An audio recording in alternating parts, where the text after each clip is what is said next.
Hey, yeah, we back in it again. Black Atlanta Conversations here at People TV, man. We just, black people talking. It ain't no big stir. Ain't no big stir. We just talking, chopping it up. Hey, we here with Mr. Jamaal Carlos right now. Jamaal, I know him as being one of the board members here at People TV, but we need to find out a little bit more about the person. So, Jamaal, tell us who Jamaal Carlos is. First of all, thank you. I'm glad we were able to take time out today, out our schedules, both of our schedules, to get in here. I'm a consultant. I worked for some decades inside the entertainment industry, consulting with labels and movie houses and, NASCAR, Le Mans racing teams. Now I moved things over and I've been consulting to the medical industry. Hmm. Right. So it's the same. So the art of consulting is not limited to one field. Like once you're a consultant, you can consult on whatever subject it is. Is that what you're telling me? Sure. At the end of the day, we're helping people solve problems. Okay.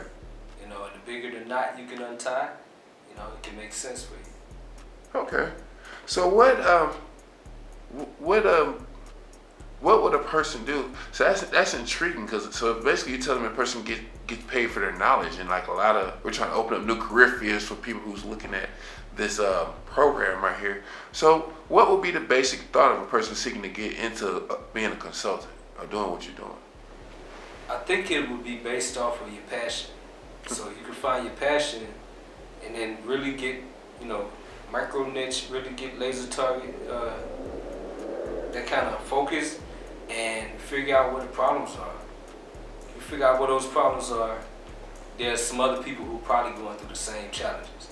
And from that point, in to the degree that you are able to help people that are dealing with the same challenges you dealt with, and solve their problems quicker than they could have on their own, you'll be rewarded. Okay. You can teach at Harvard. You just got to be one chapter ahead of the rest of the class. I like that. One chapter ahead, right? So why did you get into that? And are you from Atlanta originally? From Southwest Atlanta. Southwest Atlanta. Southwest Atlanta. You went to high school here? Right, Camden Road. Come out of Camden Road. Finished up at Riverdale High School. Went through a lot of schools in there, but with the consulting, I worked in the industry. I was a writer, I was an artist, and as you get a little longer in the tooth, as you get a little older, you start looking at other ways so you can stay in the huddle, right? Stay in the room. So you start growing your skills. Now you're doing video editing. Now you're doing recording for other people or writing behind the scenes, and then they start calling you in the room. You're always in the room, and if you can really capitalize on that, and then as I grew a little older, I started looking at real estate and insurance and tax credits and ways to help business owners win. Okay. So how did that bring you to People TV? People TV, I went to school. I came through the class here at People TV. I worked on some films before, but just behind the scenes, the production, the editing, the things that the people here. I was up under Mike McMahon. He's a great teacher. And I just saw the people here, they were very helpful through the whole process, and it gave me more time to sharpen my elbows and my chops, being in front of that camera. Yeah, it's one thing to be behind, it's a whole nother art in front of it, right? Correct. It's a whole nother thing. So what do you see for the future for People TV or what you got going on? I noticed you had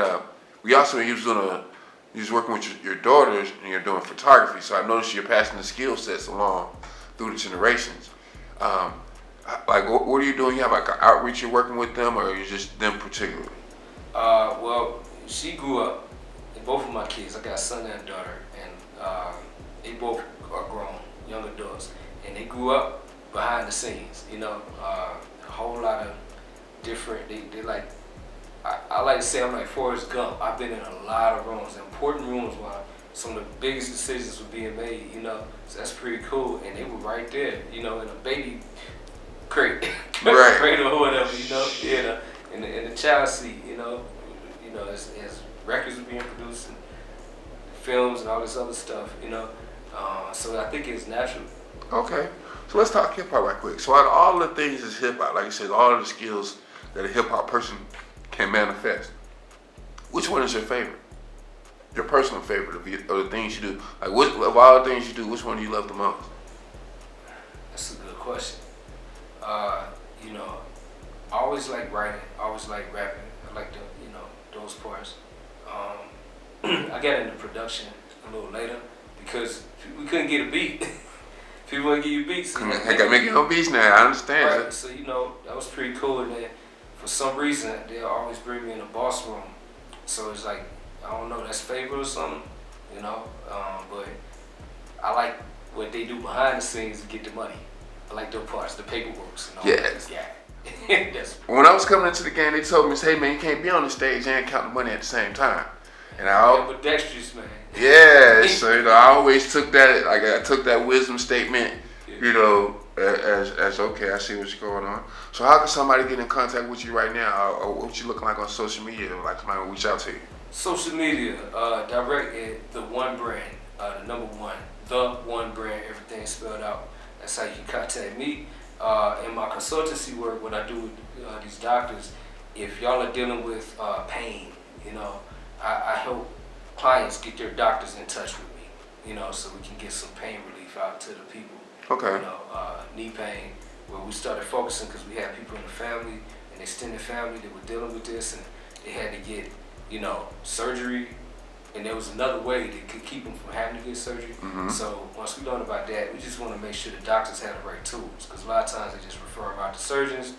The surgeon want to throw their knee in the trash. We've seen people have to get amputation, gangrene, double amputation, and we're here to just prolong the delay and just give people where people can get their doctors in touch with us. So if you're trying to get your doctors in touch with us, go to at one patient a day.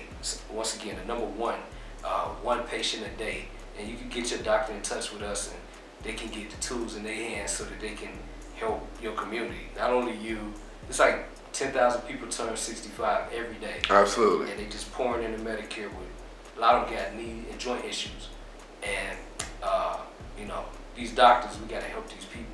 Right. So that's what we're here for, to get our people back up on their feet with a value proposition like, if these people can have mobility, would they walk a little more? Could they run? Could they, have better cardiovascular health and ward off some of the diabetes and the obesity and the cancers that plague our communities? And then sooner or later, it's time to get in the box. And our people are disproportionately getting in the box up to 20 years earlier than our counterparts. Early, you said it right. It's like they jumping in the box for no reason at all. Right. So we're here to help with that. That's when we come in. So if you ever want to get your doctor in touch with us, ask your doctor if they're part of Study Club. That's what we created a fraternity called Study Club. It's full of doctors who care and get the big idea of it all. And you can ask your doctor if they have joined Study Club yet. And if not, have them get in touch. One patient a day, and it's really helpful. Okay, and your doctor's gonna love how it makes a lot of sense for them, their bottom line too. Bottom line. So has your business on that end picked up, like due to the COVID, or did it slow down? Like did the pandemic affect it one way or the other? As always, whoever adapts and adjusts the quickest is always gonna win the race, right? Right. So when it came, we were already exploring taking the business and going out of a belly-to-belly model and going into online. Instead of one-to-one, we're going like one-to-many by just paying for ads and getting increasing the exposure and putting more eyeballs on us, online, because we can talk to, with a video, you can talk to 1 million people while you're sleeping. Absolutely. Right. Okay, cool. We're gonna hold on, I want to touch one. I forgot you showed me this.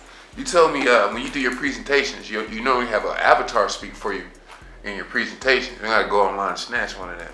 Okay. Can you, now, we deal with, and we speak about this because we're always dealing with people saying, they didn't get with me because I look this way, or I didn't get that, or woo. So I think that's an easy way around that quote unquote color barrier, or that's an easy way around a self-confident, a person who's not really a good public speaker.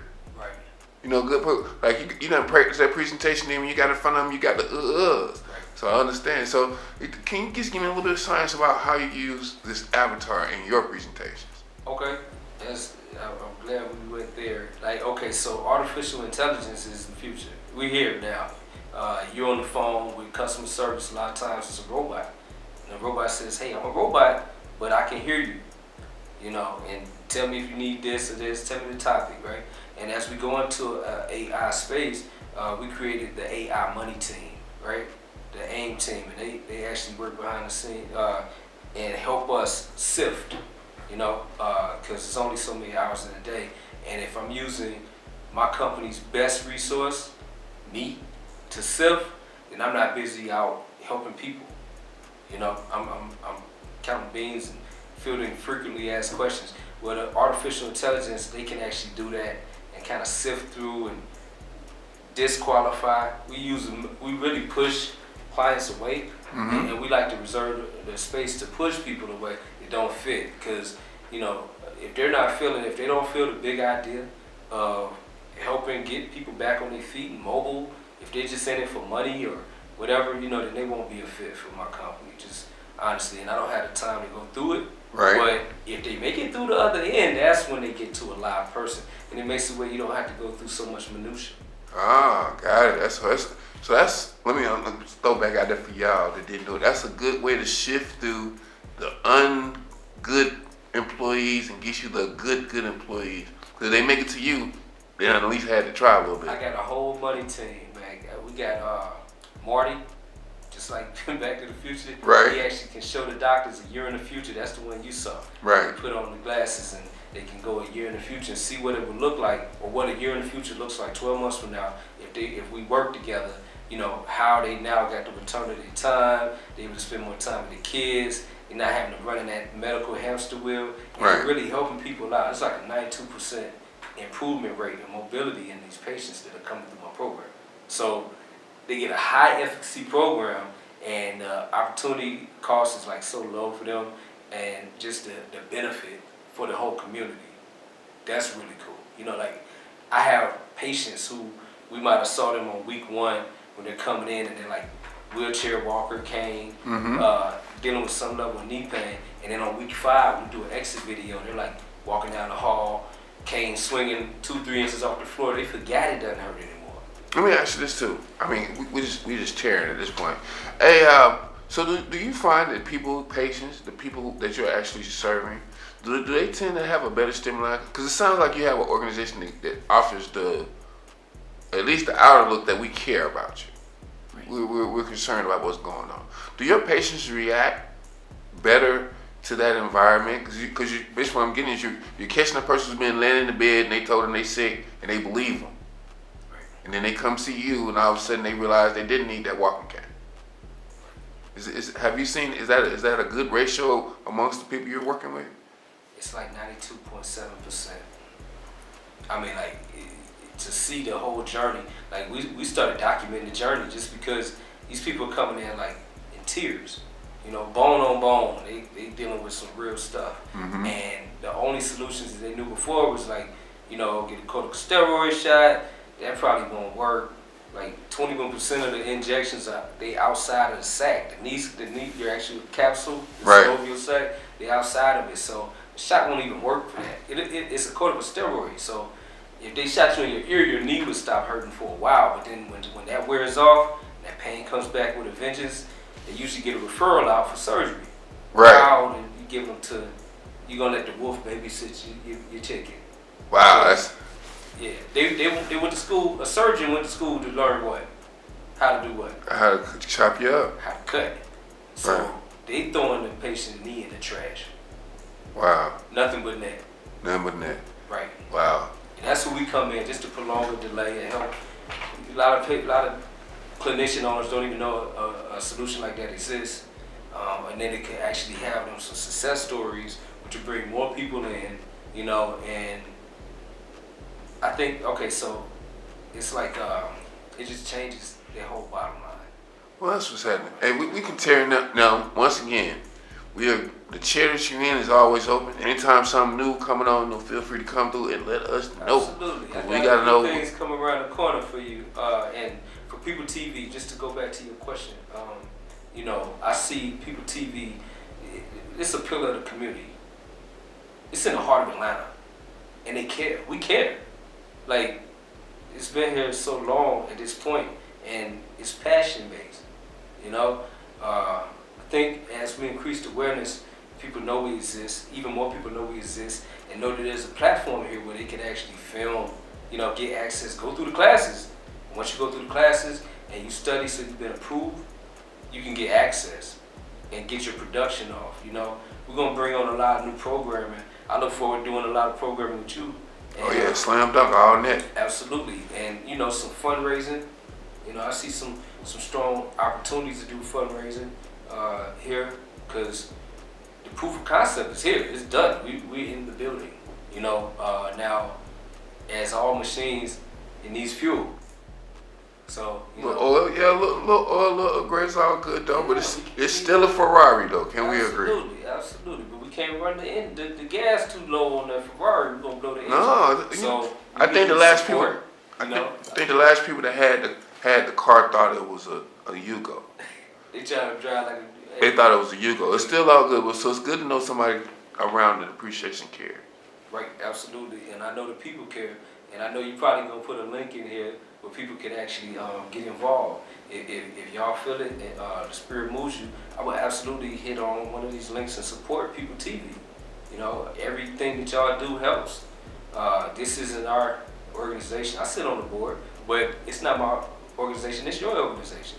So we need, you know, people who think the same way and think that programs like this need to exist. You know, help us. Take the pledge. You know, do, you know, $5 or do $5 a month or whatever's comfortable. You know, because that's how we'll be able to make more plans. Hey man, I appreciate all that good information, my brother. I appreciate you having me. It's my pleasure. I want to just, you know, salute you, salute the production, and I look forward to being on here again. And until then, People TV, we love you. All right.